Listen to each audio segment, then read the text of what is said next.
Mukanya kayak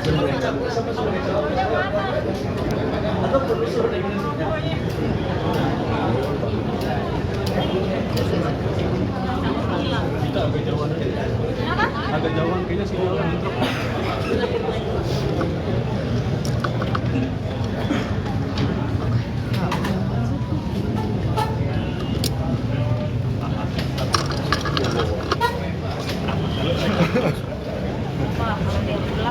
Tutup lah.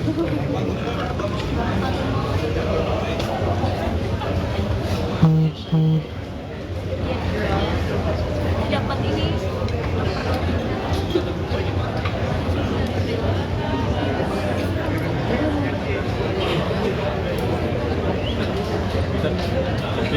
Hah? Sinyalnya buruk, gua pegang aja Pak. Ya, pegang aja. Kalau gua pegang gini, Udah aman. pegang aja ya. Pegang aja. Agak jauh nih. Gua maunya di atas gini bisa nggak? Ini di atas. Tapi kayak di lantai. Pakai di lantai. Nggak boleh terikut apa aja. Assalamualaikum, selamat malam. Kita ke sesi berikutnya bersama paslon 02 Aman Bang. Pak Prabowo dan juga Gua taruh atas sendiri Mas soalnya. Gibran. Kami persilakan untuk menuju podium. Sesi Q&A ini akan berlangsung kurang lebih 10 menit. Kami persilakan untuk rekan-rekan media nanti bertanya dalam rentang waktu yang kami berikan. Kami persilakan Pak Prabowo dan Mas Gibran untuk menuju podium. Waktunya kurang lebih 10 menit, Bapak. Kami persilakan untuk rekan-rekan media. Dimulai dari sekarang. Balik, Pak. Baik, Pak, kebalik, Pak. saudara sekalian, terima kasih. Saya ingin menyampaikan beberapa hal. Pertama, terima kasih kepada masyarakat. Terima kasih kepada KPU yang telah menyelenggarakan debat dengan kualitas yang baik. Juga terima kasih teman-teman media. Tadi boleh saya komentar sedikit. Saya agak sedikit kecewa dengan kualitas terutama narasi yang disampaikan oleh paslon-paslon yang lain. Menurut saya mereka pertama datanya banyak yang salah, keliru. Kedua, masalah pertahanan ini mau dipakai sebagai bahan mencari poin politik yang menurut saya dalam untuk sebuah negara atau negarawan tidak boleh. Pertahanan adalah sakral, dan tadi kalau tidak salah ada paslon yang mengatakan untuk pertahanan tidak ada rahasia. Saya kira ini sangat lucu, ini sangat tidak pantas bagi seorang pemimpin. Justru masalah pertahanan, keamanan itu syarat dengan hal-hal rahasia. Dan yang aneh adalah baik paslon 1, partai-partai pengusungnya kan PKB, Nasdem, dan PKS. Kemudian pengusung untuk paslon 3 atau PDIP dan P3, mereka semuanya ada dalam Komisi 1 DPR. Jadi semua masalah anggaran pertahanan dibahas di Komisi 1 DPR, diawasi, diperiksa bolak-balik, dan disetujui.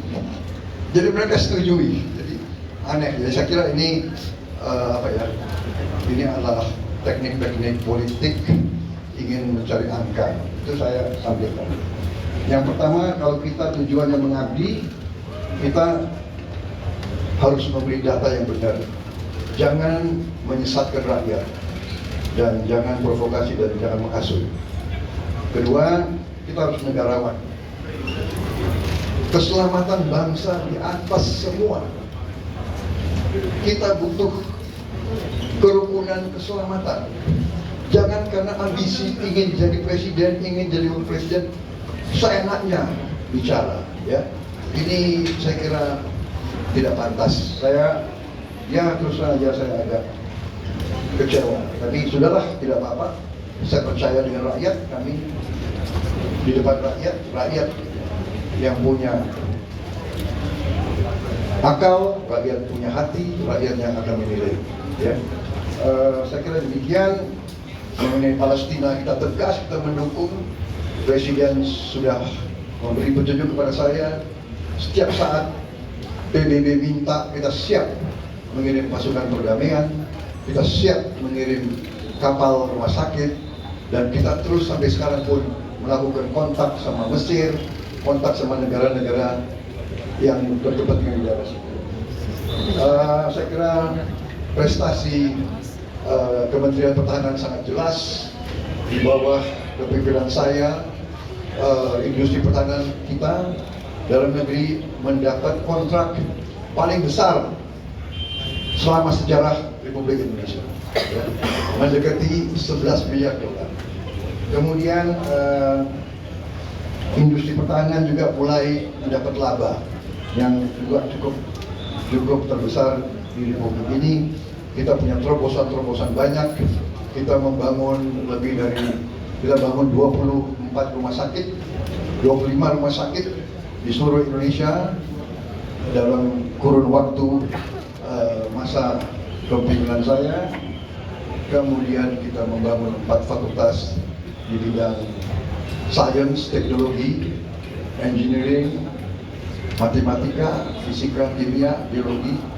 Kita punya terobosan-terobosan di bidang air, juga di bidang perbenihan, kemudian juga nanti di bidang inovasi pemukiman murah untuk rakyat kita. Jadi banyak sekali prestasi kita, dan masalah barang-barang bekas itu saya kira juga menyesatkan.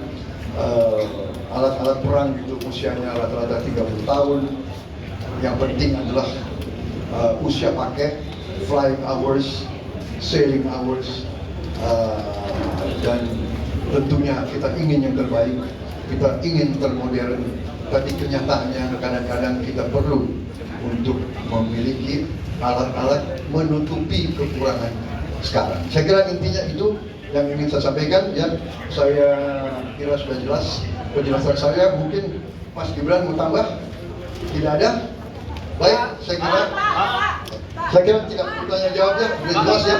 Nanti pada saat kesempatan lain kita bisa lebih enak, lebih luasa. Kenapa tadi tidak bersalaman dengan Mas Anies? Kenapa tidak bersalaman dengan Mas Anies? Di akhir debat tidak ada salaman Pak dengan kedua capres. Oh, dia nggak datang ke saya lebih tua dari dia. Saya lebih senior dari dia. Ya, oke. Sedikit Pak. Terima kasih Pak Prabowo, Mas Gibran. Kedua capres sudah mulai. Demikian berakhir sesi Beras Kaum Cinta. Terima kasih rekan-rekan media. Assalamualaikum warahmatullahi wabarakatuh. Walu, paralu. Mayor Teddy. Bang Lak.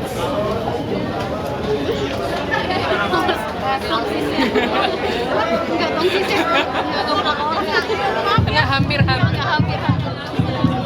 Pak, kalau ada pertanyaan biar disampaikan oleh Mbak Mutia Hafid aja.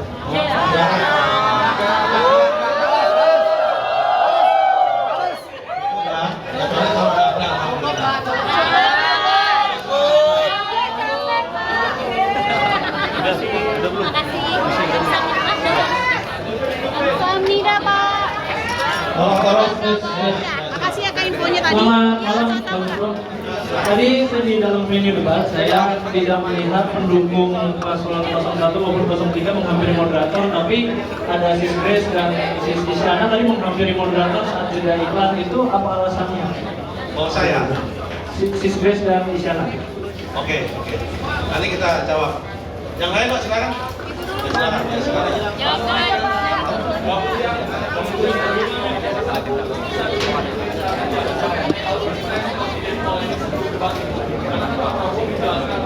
Semua partai-partai Komisi 1 menyetujui maksudnya realnya seperti apa sih? Apakah memang kalau kita atau beberapa bahan baku menjadi politis ini? Oke. Dua dulu ya. Oke, saya jawab dulu yang pertama. Tadi Mbak Grace dan juga saya juga, kemudian sama Pak Fritz menghampiri ke senior-senior 03, ya betul. Ada apa? Karena ketika paslon 01 dan 02 bicara, banyak pendukungnya 03 di belakang yang mengacukan kaki tangan begini ketika bicara. Sehingga itu menurut hemat kami, pertama tidak sopan karena sedang bicara, yang nomor 2 itu mengganggu konsentrasi, dan nomor 3 memang tidak diperkenankan. Karena itu kita samperin Pak Gatot sebagai Wakil Ketua TKN, Mas Bimo, untuk menyampaikan kepada teman-teman supaya tidak melakukan itu. Kita juga menyampaikan hal yang sama kepada KPU, dan KPU menyarankan yang bicara langsung adalah LO. Kemudian Pak Fritz sama Ibu Ningsi sebagai LO menyampaikan kepada pihak KPU, dan kemudian pihak KPU pun langsung menegur kepada teman-teman yang ada di pendukung 03. Itu kenapa datang ke situ. Untuk yang masalah pertanyaan Komisi 1, silakan Mbak Mutia, Ketua Komisi 1 untuk menjelaskan. Gimana tadi? Jadi yang disampaikan oleh Pak Prabowo sebagai capres dengan nomor urut 2 adalah sebetulnya dalam beberapa hari sudah kita diskusikan bahwa kenapa banyak sekali pertanyaan-pertanyaan tentang anggaran oleh orang-orang yang sebetulnya ikut menyetujui, jadi paham betul. Yang ingin disampaikan Pak Prabowo tadi juga bahwa semua beliau sampaikan transparan. Di Komisi 1 mungkin satu-satunya Menteri Pertahanan yang pernah melakukan rapat setengah terbuka adalah Pak Prabowo. Saya di Komisi 1 sudah 3 periode, saya mengikuti banyak Menteri Pertahanan. Jadi betul tadi beliau sampaikan, saya sudah menjelaskan semuanya kepada Komisi 1 sebagai perwakilan atau badan yang mewakili institusi DPR secara keseluruhan. Kalau kepada publik kan tidak mungkin, ini adalah alutsista.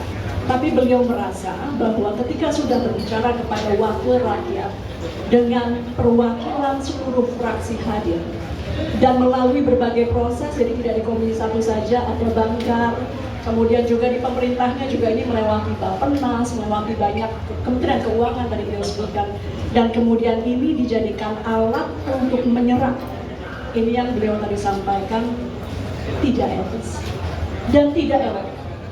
Debat ini disaksikan oleh para duta besar, debat ini disaksikan oleh dunia, dan isu ini bukan sebuah isu yang kecil. Ini sangat strategis. Seharusnya negara menjadi satu, urusan pertahanan dan luar negeri. Makanya tadi beliau menyampaikan bahwa beliau agak kurang nyaman dengan hasil dari debat hari ini yang isinya justru seolah mempertentangkan pertahanan di dalam negeri. Mungkin itu. Oke, cukup. Silakan, silakan. Silakan. Terkait tadi Pak, di debat tadi kan Bapak Prabowo selaku Menhan juga diberi nilai merah Pak oleh Pak Anies dan Pak Ganjar. Mungkin tanggapan dari tim suksesnya. Oke, nyambung yang satu lagi sekaligus Mas ya, nyambung. Izin Gus, mau tanya tadi pada saat soal lahan dikoreksi oleh Pak Anies, itu kan waktunya Pak Anies untuk ngomong. Tapi kemudian Pak Prabowo menyela yang kemudian ini bisa dimaknai memotong durasi dari Pak Anies untuk berbicara. Ini tanggapan gimana? Karena ini bisa dimaknai sebagai melanggar aturan main dari KPU. Kemudian yang kedua Gus, ini ada narasi. Bapak dari mana? Saya dari SCTV Gus, izin. Kemudian yang kedua soal omon-omon yang tadi juga omon-omon yang tadi disampaikan Pak Prabowo di debat, kemudian juga saya lihat di media sosial juga lagi viral. Omon-omon Gus, omon-omon. Ya, itu nanti mungkin bisa dicek dulu Gus. Itu viral soalnya setelah dari debat. Ini apakah upaya dari 02 untuk menambah perpustakaan narasi selain gemoy, kemudian ditambah omon-omon atau gimana? Silakan, terima kasih. Oke, terima kasih. Mungkin pertanyaan pertama biar Mbak Mutia Hafid yang menjawab, nanti soal memotong durasi apa enggak tadi saya jawab. Silakan. Terima kasih Sekretaris TKN. Mas, sekali lagi, jadi tadi saya bicara hanya urusan persetujuan anggaran, tapi DPR juga melakukan fungsi pengawasan. Kalau untuk urusan strategis pertahanan, kalau memang ada nilai yang buruk, layaknya tentu disampaikan dalam forum DPR. Yang sampai saat ini kita belum pernah dengar bahwa ada satupun fraksi yang tidak setuju dengan program-program dan fungsi pertahanan. Jadi nggak ada yang bilang nilainya 5. semua bilang bagus, semua setuju bahwa anggaran harus naik. Tiba-tiba hari ini menjelang debat memberi nilai 5. Padahal kita tahu pemilu ini adalah juga pemilu partai.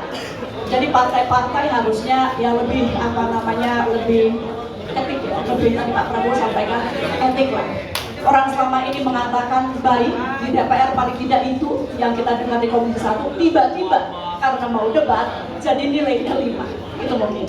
Oke, terima kasih Mbak Mutia. Saya tambah, silakan Pak Anies ngasih nilai 11 dari 100, Mas Ganjar kasih nilai 5 dari 10, karena memang dalam pandangan kami baik Mas Anies maupun Mas Ganjar tidak mempunyai kredensial maupun mempunyai kapasitas untuk menilai tentang konsep pertahanan. Karena kalau kita lihat dari perspektif yang beliau sampaikan tadi, banyak tampil sebagai politisi, tidak mengerti tentang konsep pertahanan. Bagaimana orang yang nggak paham tentang konsep pertahanan akan menilai tentang perjalanan pertahanan? Makanya kasih nilainya suka-suka.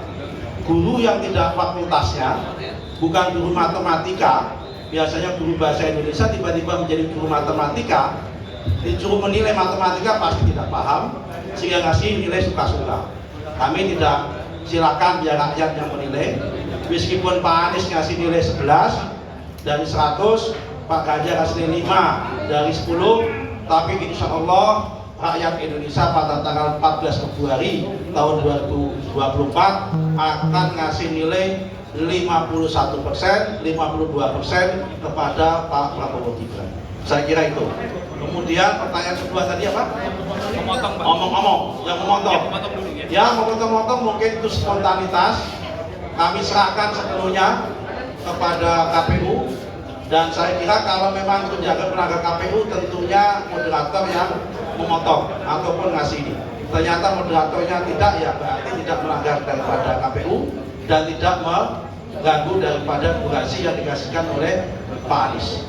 Saya kira itu soal ngomong-ngomong, biarkan publik dan netizen yang mengalir. Kami tidak melontarkan gagasan itu secara secara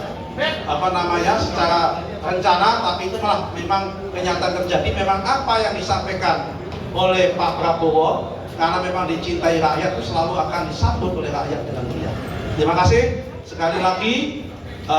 Kita patut bersyukur bahwa debat pada malam ketiga ini berjalan dengan baik, berjalan dengan lancar. Kita patut syukuri dan tidak ada insiden apa-apa. Terima kasih. Assalamualaikum warahmatullahi wabarakatuh.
Terima kasih teman Alinea sudah menyaksikan live debat ketiga calon presiden untuk Pilpres 2024. Sampai ketemu di live selanjutnya.